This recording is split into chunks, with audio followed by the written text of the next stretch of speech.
Baš čelik. Bio jednom jedan car i imao 3 sina i 3 ćerke. Kad mu dođe vreme za umiranje, pozove on sinove i ćeri i ovako im reče: Sinovi moji dragi, podajte sestre svoje prvim proscima koji naiđu. Ćeri moje drage, uradite kako braća narede. Ubrzo posle toga car umre, a braća i sestre nastaviše da žive u dvorcu sve do jedne olujne noći. Munje su parale neba, od gromova se zemlja tresla. Usred takvog nevremena neko zakuca na veliku gvozdenu kapiju. Svi se u dvorcu zapitaše ko bi to mogao biti u ovo nedoba i po ovakvom nevremenu. Otvorite, carevići, vrata, reče neko sa druge strane kapije. Najstariji brat na to reče: Ne otvarajte. Srednji brat reče: Nipošto ne otvarajte. Tad istupi najmlađi brat: Ja ću da otvorim vrata. Skoči najmlađi brat da otvori veliku kapiju, ulete nešto u dvorac što se nije pravo moglo ni videti. Samo se osjeti da sipa neku veliku vatru. Došao sam da vam prosim najstariju sestru i ako mi je dajete odmah da je vodim. Odgovarajte ovog trena jer ja vremena nemam i neću drugi put dolaziti, urlala je vatrena sila. Najstarijem bratu se nimalo ne dopade ovaj vatreni prosac, pa reši da ga odbije. Ja je ne dam. Kako ću je dati kad ne znam šta si ni od kuda si noćas došao? Hoćeš odmah da je vodiš, pa kako da znam gde da joj dođem u pohode, reče najstariji brat. Ni srednjem bratu se ne dopade prosac. I ja sam protiv. Ne dam da mi sestru noćas odvedeš. Ali najmlađi brat prelomi. Ja je dajem. Sjetite se šta je otac od nas na samrti tražio, reče, pa uze najstariju sestru za ruku i dade je proscu. Neka ti je sretna i čestita, reče najmlađi brat predajući sestru. Kad prosac uze mladu i pređe preko praga, svi u dvorcu od straha popadaše po zemlji jer se prolome strašni gromovi, sevnuše munje kakve dosad ne videše.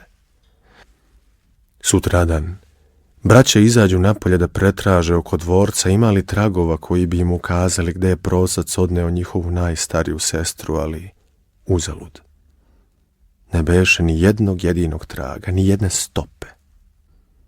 Druge noći, opet oko ponoći, stade da duva snažan vetar, začu se neka huka i piska kao da neka sila ponovo napada dvorac. I, kao i prethodne noći, začu se glas sa druge strane kapije. Carevići, otvarajte vrata! Braća se prepadoše od tolike velike sile pa otvoriše vrata. Dajte devojku, srednju sestru, došli smo da je prosimo, reče neka sila vetrovita. Ne dam je, već je jedna neman uzela najstariju sestru, ovu ne dam, reče najstariji brat. Ni ja, kratko reče srednji brat. Ja ću je dati. Zar ste zaboravili šta smo ocu obećali? Vodi je i neka ti je sretna i čestita, reče najmlađi carević i predade srednju sestru nepoznatoj sili koja ode, ne ostavljajući ni traga. Treće noći, u ono isto doba, opet se dvorac zatrese iz temelja od velike sile i tutnjave, a neki glas sa druge strane kapije poviče: Otvorite vrata, došao sam da prosim vašu najmlađu sestru.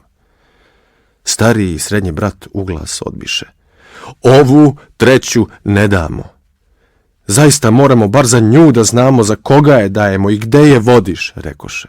Ali najmlađi brat i ovaj put posluša očevu volju.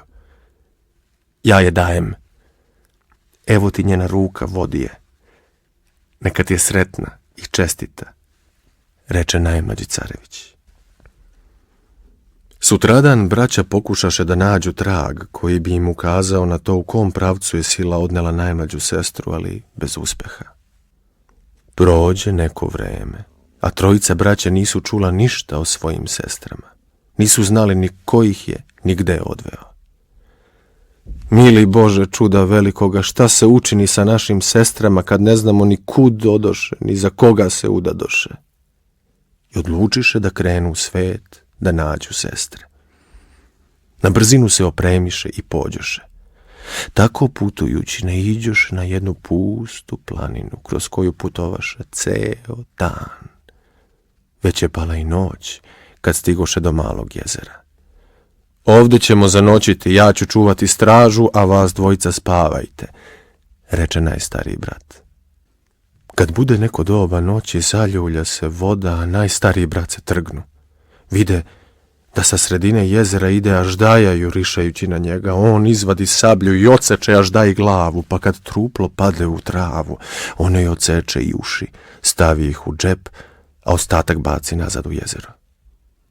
Sve se umiri i u tom svane. A najstari brat probudi drugu dvojicu, rešen da im ništa ne govori, već krenuše dalje na put kroz planinu da traže sestre. Kad se mrak ponovo poče približavati, oni potražiše novo mesto uz vodu gde bi mogli zanoćiti. Naložiše vatru, večeraše, pa legoše da spavaju. Srednji brat ostade da stražari. Najednom voda se uznemiri, talasi se podigoše i sa sredine jezera izroni strašna dvoglava Aždaja, spremna da ih napadne. Srednji brat se prestravi, ali brzo se pribere. Isuče sablju i odseče Aždaji obe glave. Kad se one skotrljaše njemu pod noge, on im odseče uši i strpa u džep, kao dokaz da je ubio dvoglavu neman. Kad je svanulo, srednji brat probudi ostalu dvojicu i oni krenuše dalje u svet, tražeći sestre. Treći je dan već bio kako putuju, a živog stvora nisu vidjeli. Počnu se Bogu moliti da se uskoro ukaže neko selo ili grad, bilo koji živi stvor, samo da izađu iz ove puste planine pune jezera. Treće večeri opet zapališe vatru pored velikog jezera i legoše da spavaju. Ovaj put stražario je najmlađi brat. Prođe neko doba noći, a voda u jezeru poče da se ljulja tako snažno da jedan talas ugasi vatru. Najmlađi brat odskoči u stranu, pogleda ka jezeru iz kojeg izroni ogromna troglava Aždaja jurišajući ka njemu i braći na obali. Najmlađi brat bio je srca junačka, ne budeći braću, dohvati se sablje, dočeka Aždaju, udari je 3 put i odseče sve 3 glave. Potom odmah odseče i uši i stavi ih sebi u džep, a truplo baci nazad u jezero. Vatra se potpuno ugasila i najmlađi brat nije imao čime da je zapali, pa se pope na najviše drvo da osmotri okolinu i pokuša da vidi ima li u blizini bilo koga. Posmatrajući tako sa vrha najvišeg drveta, učini mu se da vidi vatru gde u daljini sjaji. Siđe s drveta i pođe da vatru donese i ponovo naloži. Išao je tako i činilo mu se da je blizu kad na jednom ugleda vatru koju je spazio još na drvetu. Gorela je u pećini, a oko nje sedeše 9 divova. Kad ih spazi, najmlađi carev sin se prepade, ali nije imao kud. I oni su njega vidjeli. Dobro veče, moja družino, ja vas odavno tražim. Oni ga pogledaše u čudu pa rekoše: Bog ti pomogao kad si nam drug. Jesam, vaš sam i za vas ću život dati ako treba, reče carević. Nasmejaše se ironično divovi. Ako si nam drug, da li ćeš sa nama ljude jesti kao što ih mi večeramo? Upitaše ga lukavo divovi. Hoću, što vi radite, to ću i ja raditi, reče carević. Sede on tako pored vatre da večera sa njima. Kako mu koji komad dodaju, tako ga on, krijući se, baci iza sebe. Posle nekog vremena najmlađi carev sin predloži divovima: Hajdemo u lov, jer treba i sutra jesti. Hajde, pristadoše divovi, ovdje ima jedan grad i u njemu sedi car. Odatle se mi hranimo, ima već nekoliko godina. Kad su stigli do gradskih bedema, divovi iščupaše sa korenom 2 jele, pa jedno prisloniše uza zid. Popni se na vrh bedema po toj jeli, a mi ćemo ti dodavati drugu, da je prebaciš sa druge strane zida da možemo ući u grad. rekoše divovi careviću. Penjući se po granju, carević stiže na vrh bedema, pa odatle doviknu divovima. Ne znam kako ću da prebacim jelu, nisam vežbao, nego neka dođe jedan od vas da mi pokaže kako se to radi. Jedan od divova pope se na vrh jele, a drugu preturi u grad. Kad se namesti da se spusti niz jelu, carev sin izvuče sablju, pa ga dohvati po vratu i poseče, a div pade unutar grada. Ajte sad jedan po jedan redom da vas spustim, pozva lukavo carević ostale divove. Ne znajući šta se desilo sa prvim divom, oni pođu jedan po jedan, a carević ih sve po vratu poseče, sve dok se i deveti ne popne, pa i njega dokrajči. Zatim se spusti u grad. Ide on tako gradom i ne može da se načudi. Sve je pusto, nigde nikoga, nigde živ čovek da se vidi. Ovi divovi su baš proždrljivi, iskorenili su ceo grad, pomisli carević. Tumarajući tako naiđe na jednu kulu na čijem je vrhu u najvišoj odaji gorela sveća. On uđe u kulu pa se stepenicama pope sve gore do sobe. Kada uđe unutra, ima šta i da vidi. Soba beše ukrašena zlatom, svilom i kadifom, a u njoj leži devojka i spava. Bila je lepa kao prolećni dan i kraljević se namah zaljubi. Ali ne lezi vraže. U sljedećem trenutku on ugleda kako jedna velika zmija gamiže po zidu, opasno se približavajući uz glavlju lepe devojke. Zmija izvi glavu i spremi se na skok da devojku ugrize u čelo, kad carević pritrča, izvadi mali nož i probode zmiju pa je pribi uza zid. Zora se približavala, pa carević požuri nazad braći. Usput svrati u pećinu gde su nekad živeli divovi, uze luč i ponese do obale jezera gde su još spavala njegova dva brata. Kad stiže do njih, naloži vatru pa ih razbudi. Kako ste spavali? Upita ih. Odlično. Da, kako je tebi prošla noć? Uobičajeno, reče najmlađi kraljević, prećutavši ceo niz avantura kroz koje je prošao, pa dodade.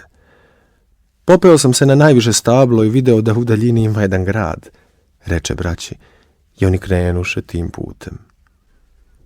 Za to vreme, u gradu u kom je noć proveo najmlađi carević, car je šetao opustelim ulicama, lijući suze što mu narod od divova strada. Idući tako, najedanput vide neke jele, onako čitave iz zemlje iščupane, pa uz bedeme prislonjene, a kad priđe malo bliže, imao je štogod i videti. 9 divova, 9 onih krvnika od kojih je strahovao, svima glave presečene. Kogod da je ovo uradio, mora da je veliki junak, reče car. U sljedećem trenutku dotrčaše do cara sluge da ga obaveste da je zmija za malo ujela njegovu ćerku jedinicu. Kad car to čuje, ode u kulu i pope se u onu sobu u kojoj je boravila njegova ćerka, pa vide zmiju pribodenu malim nožem uza zid, tik iznad ćerkinog uzglavlja. Car naredi da se na sve strane oglasi da će onom junaku koji je ubio zmiju dati ćerku za ženu. Naredio je i da se po svim drumskim mehanama pitaju putnici da li neko slučajno zna ko je ubio 9 divova. Ko čuje za tog junaka, neka mu odmah dojavi, a on će mu dati bogat muštuluk. U jednu od tih mehana svratiše i trojica carevića. Posle večere priđe i mehandžija i poče se hvaliti svojim junačkim delima, pa ih zapita. Jeste li i vi što god do sad slično uradili? Jeste li neko junačko delo učinili?